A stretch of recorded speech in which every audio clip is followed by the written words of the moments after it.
Hey there, this is Ethan, and in this video I'm going to be discussing why I meditate for an hour every single day. So let's get into it. A while back, I made a video talking about some of the effects that I get from meditating for an hour every single day. And it turns out that's actually, as of right now, my most popular video on my channel. I didn't actually expect it to be the most popular. For a while, it was the magic mushroom trip report that was my most popular, but people have decided that meditation is more important than mushrooms. So anyways, one of the comments in that video suggested a possibility to me. They kind of asked or suggested that I, instead of using a timer to meditate for an hour, that instead I just meditate for as little or as much that I feel that I need to in the moment during the day. So that instead of like having a really set and rigid meditation routine, I have a very fluid and sort of balanced and harmonious type of routine. And I thought this was a really interesting suggestion. The dude's name was Costa Papa. So Costa Papa, if you were watching this video, shout out, man. Thank you for bringing this to my attention, because I really think this is an interesting situation, which is that why meditate for an hour, for a single hour, versus just sort of winging it and meditating for as much or as little as you want, you know? Like, why be so rigid with it? Meditation's supposed to be about being balanced and chill. Like, why do we gotta be all systemized and like standardized or whatever? And it sort of also begs the question, why go up to an hour at all? And why stop at an hour? Like, what's so special about this hour mark? So I really want to get into why I feel that an hour is truly an effective milestone to meditate and work towards with your own practice, and why I personally go for an entire hour. So to begin with, let's just kind of back up. Like, why do I go all the way up to an hour? Like, why don't I do less? What am I getting by going up to 60 minutes? Well, what I have found to be the case with meditation is that the effects that we receive for our mind, for our state of being, for our quality of life, they are non-linear. And what I mean by that is basically the first 15 minutes that you meditate, you're going to get a certain set of results. The second 15 minutes that you meditate, like, so you go from 15 to 30 minutes, like, you're going to get a little bit more. And then you bump it up to 45, you're going to get even more. But as you break into that 60-minute mark, what happens is this very interesting sort of like exponential leap. And it's happening between the 15-minute mark and the 30-minute mark, and the 30-minute mark and the 45-minute mark. These little incremental jumps and effects that you get from meditation. But I really find that there's a giant jump going from 45 minutes to 60 minutes that is simply not there, going from 0 minutes to 15 minutes, such that the last 15 minutes that you do in that hour are actually yielding more results on your mind and your quality of life and your self-understanding, essentially, than the first 15 minutes. So you're literally getting more out of the meditation by taking it to an hour. So really, to answer this question, like, why go all the way up to an hour? Well, it's because of this compound effect of meditation. And just sort of as an aside, this is also how meditation plays out with across time, sort of on a meta level. Like, I've received more out of meditation the last 6 months than I did out of the first 6 months that I started. It seems like meditation really compounds over time. And we'll get more into that later in this video, but this, suffice to say that basically the reason that I take it to an hour is I found that is just like, that is really when you start tapping into the potential of meditation, when you can sit in silence and stillness and face yourself, face your boredom, face your anxiety, face your happiness, face your joy, like whatever arises. When you can sit and be with that for a single hour, the effect that it has on your life is enormous, like absolutely enormous. And for some reason, you know, I don't make the rules for meditation. I don't know why, but for some reason, getting up to an hour is more effective, regardless of accumulated time, than doing like 2 30-minute sessions, or a 45-minute session and a 15-minute session, or 4 15-minute sessions, or whatever. So, yeah, I don't make the rules, man. All right, why do I don't go over an hour? Well, this one's kind of a simple answer. Basically, time management. I'm being lazy, I suppose.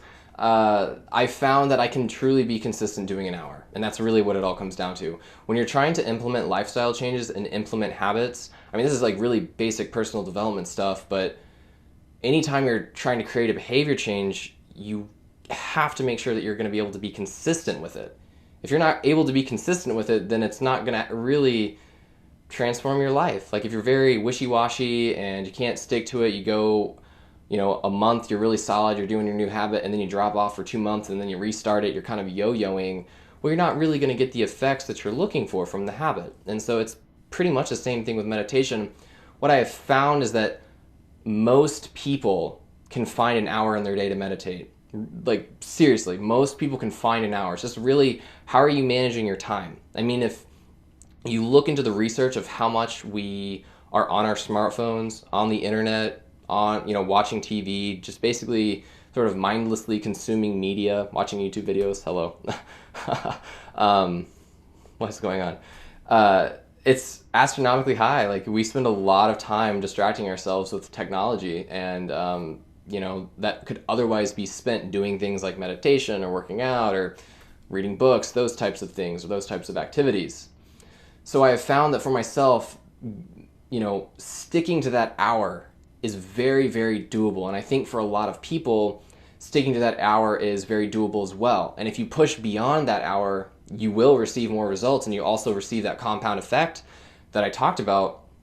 I'm looking for sustainability, quite frankly. I'm not looking to rush things with meditation. And for me personally, an hour is the most sustainable approach that I have found. And maybe it's because humans as a whole, when we think about our days and time, we're always thinking about it in terms of hours. We've got 24 hours in a day. We work 8 hours a day. Our schedules are very hour oriented. So perhaps it's sort of a mind thing that we are just attracted to an hour. Like when we do something for an hour, that is sort of ingrained in us from our culture, from our cultural upbringing. I'm not really sure, but I do know that an hour is really where the magic starts happening, one. And then two, it's sustainable. And that is incredibly important. I can't overstate that enough. You've got to look for sustainability. And you know what? If you can't work up to an hour yet, you're just not ready for an hour of meditation, but you want to start. Don't let me sort of bully you into having to do an hour. Find your own pace. Start with 15 minutes a day and do that, or do 10 minutes or do 5 minutes, whatever you have to start with. Look for the sustainability and the consistency, because that, and this sort of leads me to my next point, but that is where I have found, what I have found to be so damn effective when it comes to meditation, is the consistency aspect. So to that last point, to answer sort of Costa Papa's question / proposition directly, why not just wing it? Why not just follow your heart, follow your bliss, and do as little or as much as you want to do on any given day? Well, man, I love that question. I really do, because it sort of forces me to examine my own meditation practice and what I'm actually doing. But basically, it comes down to, look, life is one giant chaotic swirl of experience and events and people and jobs and just all kinds of crazy shit. In case you haven't noticed, I'm sure everyone watching this video has made a similar observation, that life is really, really chaotic and unpredictable. It's beautiful in its own way, but it's really shit's just going on left and right all the time. So meditation, if we think about what are we doing when we meditate?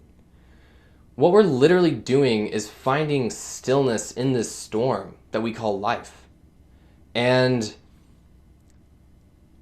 I have found that when and I'm going to speak personally for a second, so this is all my opinion, my anecdote, but when I sit down and I spend an hour, a consistent rhythmic hour every single day, when I built that harmony in my life of an hour,